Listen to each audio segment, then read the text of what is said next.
عیدگاہ گنبدان قطب شاہی میں ہر سال کی طرح اس سال بھی نماز عید الاضحیٰ کا زبردست اجتماع دیکھا گیا، جہاں فرزندان توحید نے سنت ابراہیمی کی تکمیل سے قبل نماز عید ادا کی۔ نماز عید کی امامت مولانا قاری سید متین علی شاہ قادری خطیب گنبدان قطب شاہی نے کی، جبکہ نماز عید سے قبل مولانا قاری سید متین علی شاہ قادری نے عربی میں خطبہ بھی دیا۔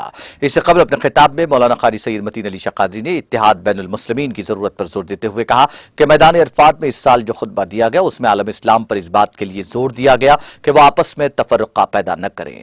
مولانا متین علی شاہ نے عید قربان کے موقع پر صفائی کا خاص خیال رکھنے کی ضرورت پر زور دیتے ہوئے کہا کہ اپنے اطراف کے ماحول کو صاف ستھرا رکھیں اور دیگر ابنائے وطن کو یہ پیغام دیں کہ اسلام صاف ستھرا مذہب ہے اور صفائی کو پسند کرتا ہے اور پاکی نصف ایمان ہے۔ اس موقع پر انہوں نے قربانی کے اس واقعے کی یاد تازہ کی جو ابراہیم علیہ السلام کے لیے ایک امتحان تھا اور جس میں اللہ کے خلیل کو اللہ نے کامیاب کیا اور رہتی دنیا تک اپنے خلیل کے اس عمل کو ہمارے لیے واجب قرار دیا۔ وہیں صفا مروہ پر بی بی ہاجرہ کی سعی کو حج کے ارکان میں شامل کر لیا۔ وقف بورڈ کی جانب سے رکن اسمبلی کوثر محی الدین کی زیر نگرانی بہترین انتظامات کیے گئے تھے۔ اس موقع پر غلام محی الدین پاشا بھائی نے نماز عید سے قبل خیر مقدمی خطاب کیا۔ شکیل علی خان، حبیب زین العابدین صفی اور امین پاشا کے علاوہ دیگر نے انتظامات میں حصہ لیا۔ اس موقع پر مولانا سید متین علی شاہ قادری اور عیدگاہ گنبدان قطب شاہی کی کمیٹی کی جانب سے محکمہ پولیس، بلدی، برقی، آبرسانی اور دیگر عملے کا شکریہ ادا کیا۔ نماز کے اختتام پر مولانا متین علی شاہ اور ارکان عیدگاہ کمیٹی اور متعلقہ پولیس اداروں کی گلپوشی کی گئی۔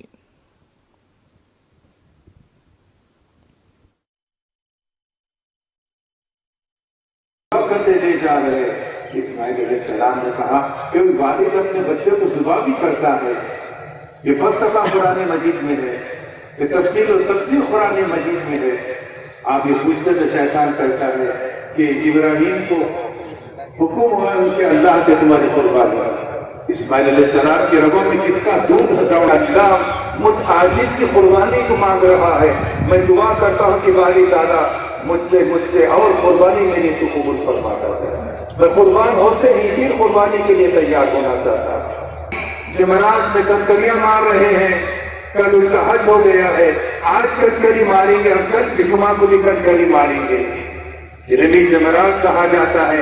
تین شیطان جو بھٹکائے کے مقامات پر، وہاں شیطان تو نہیں ہے لیکن اس کے مقامات وہاں بتائے گئے۔ آج بھی شیطان کو کنکری ماری جا رہی ہے، عملی طور پر شیطان وہاں پر بنا کام کو وَتَرَكْنَا عَلَيْهِ فِي الْآخِرِينَ۔ ہم نے یہ طریقے کو بس قیامت کے صبح تک باقی و جاری رکھ دیا۔ جو سنت میں ان کی ادا میں کنکری مارنا ہے، کہاں کا ارادہ ہے؟ کہنے لگے کہ بہت بڑی بارگاہ میں حاضری ہے۔ شیطان کہا کہ کس وجہ سے؟ کہا کہ میں خواب دیکھ رہا ہوں کہ بچے کو صبح کر رہا ہوں اللہ کے نام۔ شیطان کہا کہ بہت، دیکھیے شیطان کا انداز بھی کیا ہوتا، مفسرین فرماتے ہیں۔ شیطان سنتے ہی کہا بہت اچھی بات ہے ابراہیم،